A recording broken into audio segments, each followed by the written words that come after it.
All this week we'll be celebrating miracles here at WITN in the run-up to our Children's Miracle Network Telethon this weekend.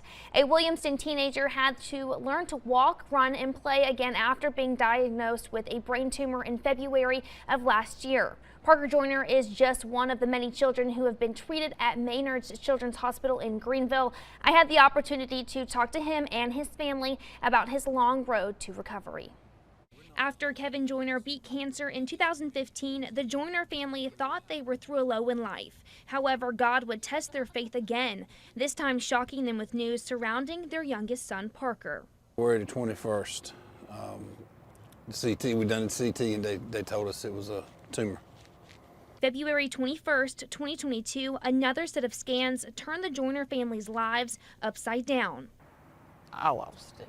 I don't remember much after that point because I just went kind of in like, are you serious mode? And I remember the nurse coming in and praying with us. And then she said, y'all need to get to the Children's Hospital ER now. Still in shock, they arrived at Maynard's Children's Hospital, and Parker immediately was taken back for more testing and scans. And when we got into the Children's Hospital ER, it was just like, you know, no stopping. For 3 hours, she and her husband questioned how headaches, thought to be caused by allergies and a stomach bug, brought them to discover that their son had a grade 4 brain tumor called a medulloblastoma, which is in the cerebellum of the brain. The tumor had gotten so big that it had blocked his spinal fluid from being able to drain. So it was collecting in his brain and making him throw up. It affects muscle coordination, balance, and movement, not only throwing his health into question, but his ability to play the sport he loves, baseball.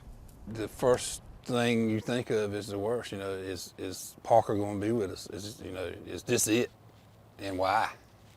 You know, it's so young.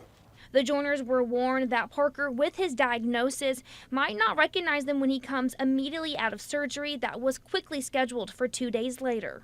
That's just what they told us, so that's what we expected. When he got out of surgery, we walked to recovery. The first thing he did was look at his mama and say, I love you, and I want a piece of ice. I lost it. Lost it. And then he sat up, we gave him an ice cube, and then he threw up. But, you know, I just lost it.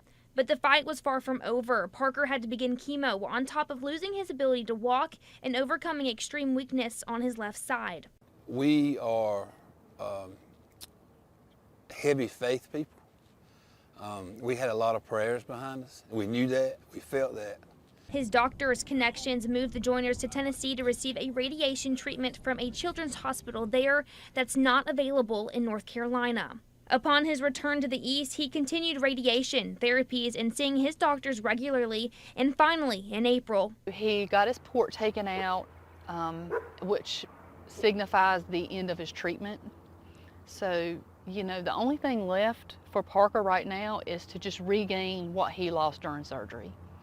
He is cancer-free, which is the best part. Parker has been attending school 3 days a week, traveling to Maynard's twice a week for therapy, and practicing his baseball basics.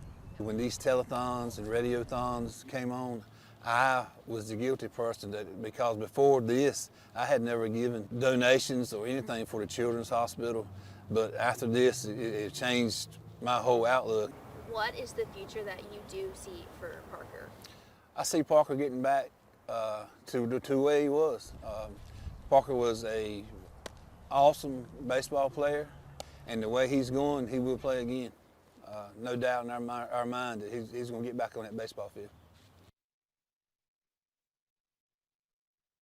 Parker will continue scans every 3 months, see his doctors every 6 weeks for the next 3 years, as well as therapies, all in valiant efforts to return to health and back to the diamond.